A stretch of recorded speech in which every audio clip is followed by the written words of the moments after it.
Tonga soa tamin'ny fandarana zany firesantety Kanada indray ianao. Androany zany isika dia hiresaka trangam-piarahamonina mampalahelo dia mampalahelo ary dia tena mahatsiravina dia tsinony zany fa ny fanolanana tamin'ny fomba feno abebiana nataon'ny mpanakanto iray atao hoe Dodol ary ancien footballeur zany izy io. Trangam-piarahamonina izay tsy fahita firy ary mampivarahontsana tanteraka satria dia mifangaro ao zany ny atao hoe inceste, ao ihany koa zany ny viol,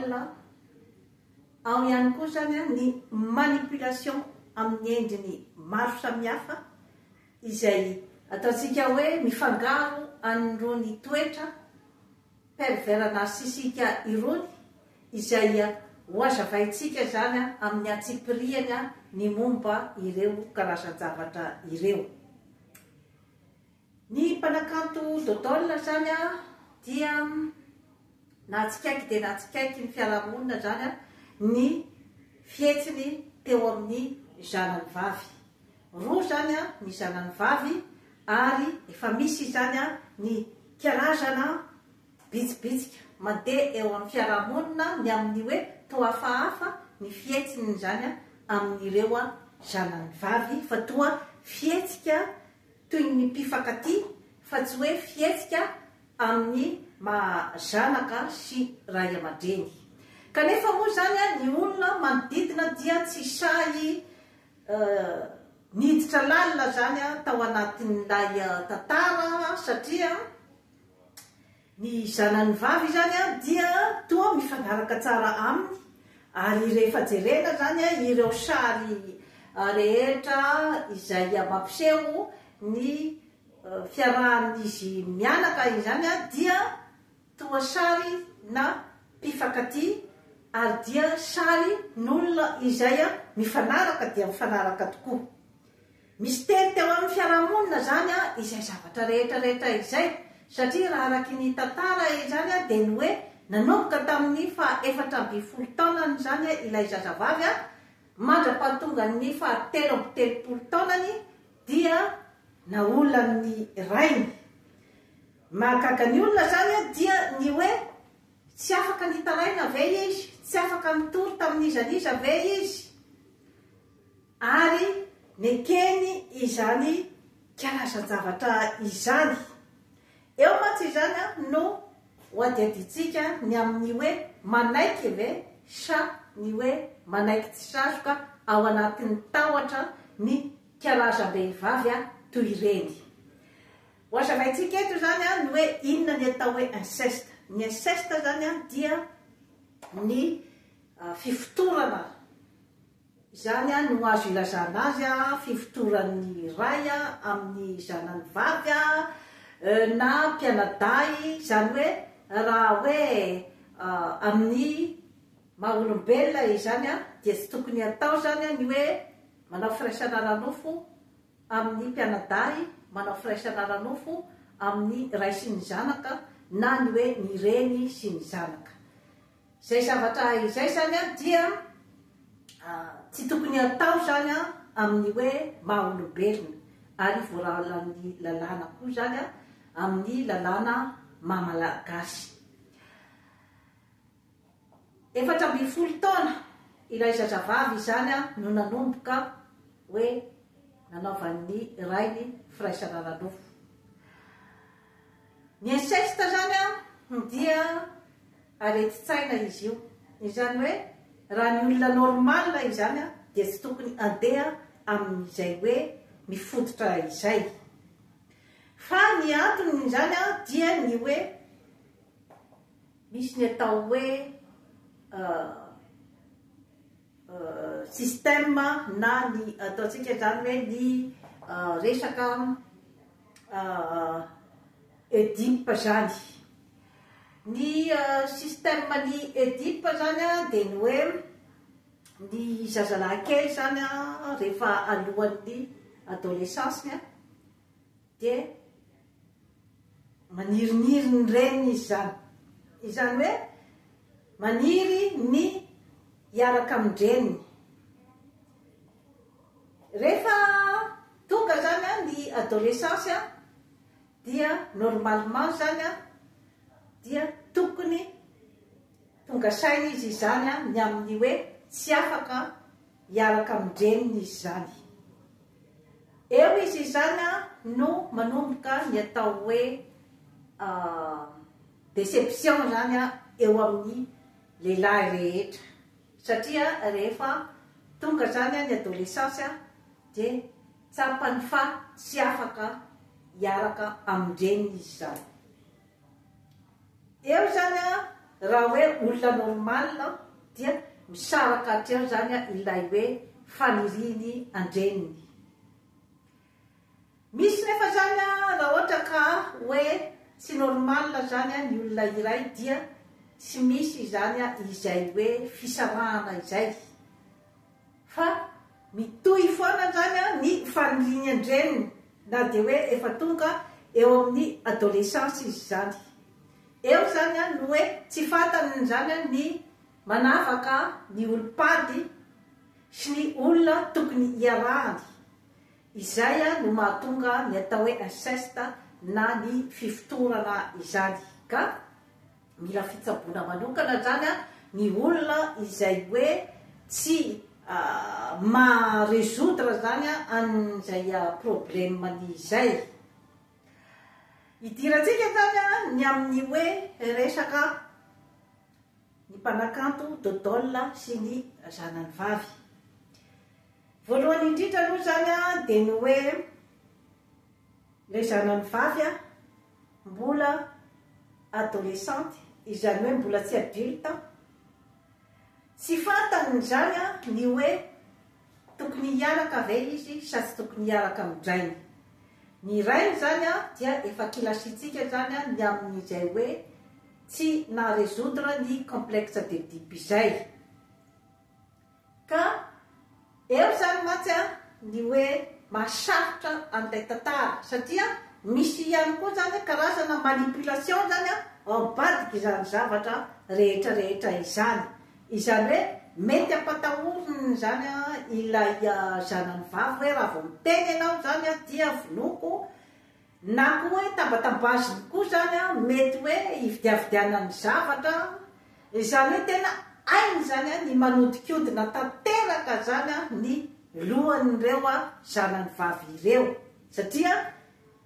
raha ny fijerin'ny be sy ny maro zany de ohatrany hoe tena mifanaraka zany a izy telo mianaka amin'izay a resaka izay. Mametra-panontaniana zany ny olona ny amin'ny hoe tsy nisy olona ve afaka nitaraina, na tsy nisy olona ve afaka nanaovan'ilay zanany confidence. Sarotra de sarotra manko zany a raha hoe ao anatin'ny monde n'ilay ataontsika hoe pervers narcissique. Ny pervers narcissique dia ilay olona izay hoe manana contrôle zany izy a amin'ny olona manodidina azy a, ary tsy mijery afa-tsy ny tompontsony sy ny fafinaretana izay ho azony zany a amin'ny fifandraisana amin'ny olona manodidina azy. Sarotra io, satria ny pervers narcissique dia olona koa manipulateur, izany hoe manana endrika roa izy zany. Dia ilay endriky ny olona izay hoe masika ary tsy azo ifampirarahana mihitsy zany a rehefa misy zavatra tadiaviny a, dia misy ihany koa ny endriky ny olona izay hoe mahay mandangolango sy ny mahay manao zany a ny karazana manipulation mba hampadripadry adisa zany a ny olona manodidina azy. Matetika ny pervers narcissique dia olona matanjaka de matanjaka izy zany a, olona manana talenta, olona manana influence amin'ny olona manodidina, ka mety izay a no tena mahasarotra zany a an'ilay tantara, satria rehefa jerevanao tokotrany a ny fomba fitafin'ilay ranamana, jerevanao zany a enoninao ny hoe ny parcours-ny a footballeur izy a, ary mpanakanto, izany hoe ao anatiny ihany koa zany ilay ataontsika hoe séducteur na dia nanana karazana aiay aza zany ny olona manodidina na dia efa nandehara zany ny resaka dia tsy nisy afaka tena niditra tanteraka satria izay hoe raha namana izay mahay miresaka amin'ny olona manodidina zany mahatonga ny olona miteny hoe izany zavatra rehetrarehetra zany ve dia au possible na mahatonga ny olona koa zany hanana ena maso aminy teo zany no hoe sarotra dia sarotra satria lay olona zany tsy manao fitafina tala lay olona toa olona manany maizy azy amin'ny fiarahamonina satria matoa izy nahatsangana n'izany hoe akademina footballeur izany tao Madagasikara efa nipetraka tany Fransa izy zany raha ny hoe ny fitantarany be sy ny maro dia olona izay hoe afaka zany izy mandresy lahatra ny manodidina zany ny amin'ny hoe tsy fisininy zany karazana comportement ataony amin'ny zanany vavy izany rehefa nandeha nefa zany ny fotoana dia mety ilay zanany vavy zany mikaroka ihany zany hoe ahoana ny fomba ialana zany tao anatin'ilay emprise satria ny olona ohatran'ireny maty zany dia ny hoe manana izy zany karazana pouvoir ao amin'ny toerana izay hoe ananany pouvoir izany satria rehefa tao ny fanadihadiana zany dia olona tsy afaka mihitsy zany ny manodidina tena hoe anatina situation sarotra dia sarotra ny manodidina tsy afaka mihitsy zany nanakana n'izany zavatra rehetrarehetra izany satria raha ny vaovao momba ny vadiny zany dia maty ny vadiny narary fo noho ny acte izay nataony tamin'ireo zanany vavy zany rehefa tao zany ny compte dia tena matanjaka dia matanjaka zany ny emprise sy ny pouvoir ananany zany lehilahy zany satria matoa naharitra be zany nadritry ny 15 taona teo eo zany ny emprise sy ny hoe pouvoir izay nananany tamin'ny zanany vavy nampanaiky ny zavatra rehetra izay tiany atao amin'ny zanany vavy dia sans issue ilay zanany vavy satria raha hialy izy zany dia hoaiza mety izay angamba zany mety hoe eritreritry ny zanany vavy izy no amelona azy mety hainy ihany koa zany ny hoe manao karazana fanampitabazana zany an'ilay zanany vavy ary mety lasa mpitiavana ihany koa ny zanany vavy satria rehefa tsy misy ny connaissance momba n'izany zavatra rehetrarehetra izany mety possible ihany koa hoe mitantara ihany koa amin'olona ny zanany vavy fa mety tsy mino koa ny olona zany daholo zany zavatra hoe mety mitranga zany amina situation ohatran'ireny zany raha ny hoe vaovao eno farany zany dia ny hoe miara-ny erisetra tanteraka zany ny zanany vavy nanaovany erisetra nitsindrominy antsy tany amin'ny fivaviny raha ny hoe fitantarana atao amin'ny internet zany dia nisy ihany koa zany ny fanindroana antsy koa zany tany amin'ny lohany sy tany amin'ny partiany vatana abibina dia abibina izany zavatra izany satria hoe nitsoka zany ny zanany vavy nandeha niaraka tamin'ireo mpianany zany tao amin'ny académie de football izay natsangany zany tao Antananarivo tena mampieritreritra dia mampieritreritra izany tantara rehetrarehetra izany satria tena areti-tsaina tanteraka zany no niaina n'ilay fianakaviana ary olona akizy vavy sans issue. Ny porte de sortie zany a dia ilay mpianany tao amin'ny académie de football, izay zany no seul porte de sortie hitan'ny zanany vavy.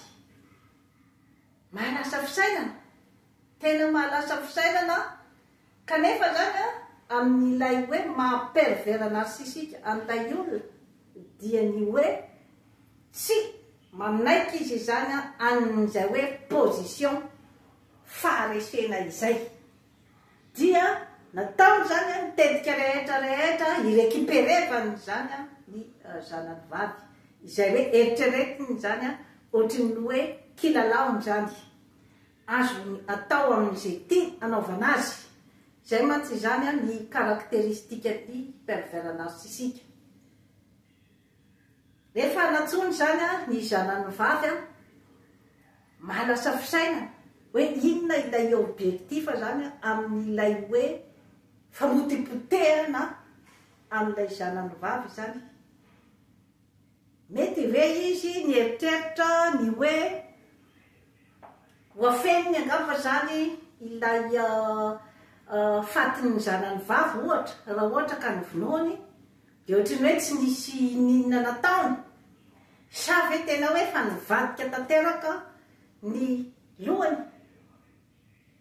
Mampametra-panontaniana daholo zany izany zavatra rehetrarehetra izany, hoe atraiza zany no mety hiafaran'ny ataontsika hoe zany hoe habibiana amin'ny resaka tsy filaminan'ny saina, resaka maladie mentale, izay hoe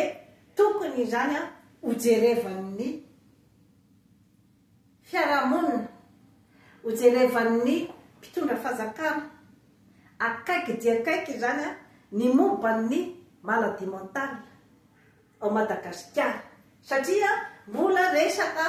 tabou mantsy zany ny resaka maladie mentale ao Madagasikara, mbola resaka tsy azo resahana, satria dia tena tableau typique mihitsy zany ny tableau an'ilay ranamana, izay hoe tsy tratra mihitsy zany raha tsy efa nisy ny karazana hoe takaitra sy ny famonoana izay natao any ireo zanany vavy zany. Tsy nisy mihitsy zany ny nahafahan'ny olona hiditra tao anatin'ilay afera, na dia efa nisy ara zany ny sisy ondresaka rehetrarehetra, satria tsy nisy ny profo mazava, ary ny zanany koa dia complice tao anatin'ilay karazana abus izay nataon'ny rainy azy, satria eo koa mantsy zany ilay hoe complexe misy eo amin'ny abuseur sy ny abusé. Izany hoe rehefa misy zany ny mandefa amin'ilay karazana abibiana, agression zany eo amin'ilay olona izay hiaran'ny abibiana, dia tsy hitan'ny ataony, satria ilay manipulateur zany efa mahay mamboatra tsara koa ny fefy rehetrarehetra, mahay mampandainga ny témoignage izay mety ataon'ny zanany, satria efa hainy ny namefy ny fahatokisany manodidina azy, satria matetika zany olona manany maizy azy zany eo amin'ny fiarahamonina ireo pervers narcissisque ireo. Ka matetika izany rehefa mitaraina ohatra zany ilay olona hiaran'ilay herisetra dia tsy mino ny manodidina. Indraindray ihany koa zany matahotra ilay olona hiaran'ilay herisetra dia aleony zany manao karazana pacte na karazana fifandaminana zany amin'ilay olona mampiasa an'ilay abibiana, mba tsy hapisy zany ny hoe karazana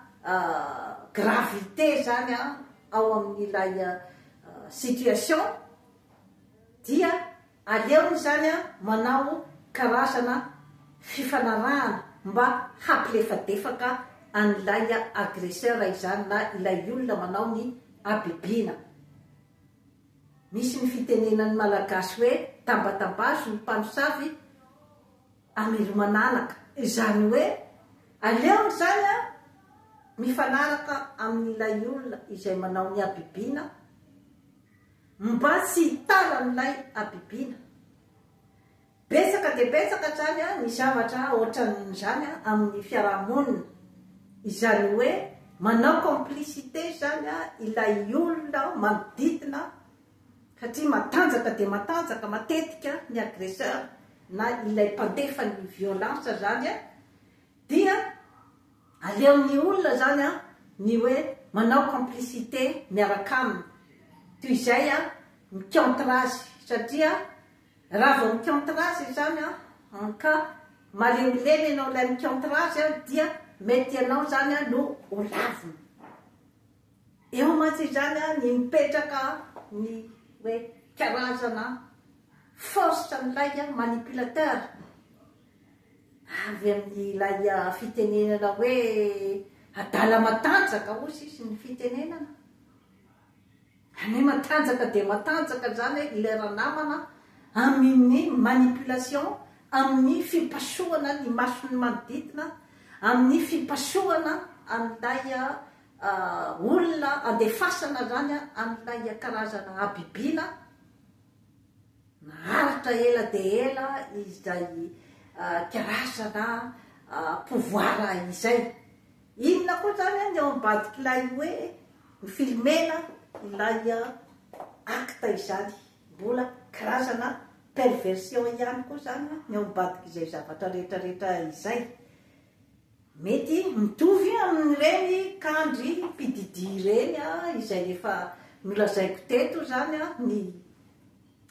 momba ny pididi. Mety ireny kany reny ry Baltazara ireny ny amin'ny hoe misy mpanjifa izany ilay film alefa dia azahoana vola be. Zany daholo zany mety ho ao ambadika izany acte rehetrarehetra izany zany zay hoe mampametra-panontaniana zany hoe atraiza zany ny herin'ny zavatra toy izany, zavatra mamoetra ary dia mamotipotika ny fiarahamonina sy ny olona manodidina azy. Inona zany ny leitmotiv ny olona ohatran'ireny matetika aloha zany dia ny resaka vola. Ka ny azoko lazaina angamba zany amin'izany zavatra rehetrarehetra izany dia ny hoe aza mipetraka irery ianao raha ohatra ka voan'ny karazana herisetra ohatran'izany, voan'ny mitsindrazo lena. Aza mipetraka irery fa efa misy ao Madagasikara ireny ataontsika hoe psychologue ireny, ireny association miaro ny vehivavy ireny. Aleo olona efa spesialista no vonjena, fa satria raha vao hoe ny manodidina koa zany no horesahanao zany raha ohatra ka voan'ny ka ohatran'izay ny manodidina tsy spesialista, ny manodidina mety ho complot an'ilay olona izay manao an'ilay abibiana, satria mety ho avany koa na mety ihany koa zany misy zavatra iarahany complicité koa ao ambadika ao, ka sarotra dia sarotra satria eo anivon'ny fianakaviana malagasy koa zany dia mbola zavatra mamenatra zany ny zavatra toy izany. Ka indraindray raha dia misy mihitsy ny renim-pianakaviana izay hoe menatra izy na hoe tsy te hisaraka amin'ny vatiny izy dia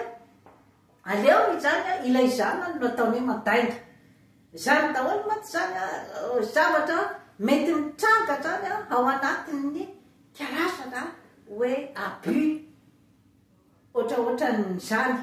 izay hoe tena mampikorotan-tsaina ary tena mety mahalasa dala ary mety mampamono tena sy mampamoy fo ny olona iray, satria dia mamotipotika tanteraka ny hoavin'ny zanany ny toejavatra ohatran'izany. Asa mipetraka rery fa mamonje ny olona izay hitanao fa manam-pahaizana momba ny resaka ohatran'izay. Efa misy ao Madagasikara an'ireny karazana centre izay ny tany saiko teo izay. Efa maro dia maro ny trangana areti-tsaina amin'ny endriny maro samihafa ao Madagasikara ka mila maino zany isika malagasy. Dia toy izay no azona tongotra anao anio,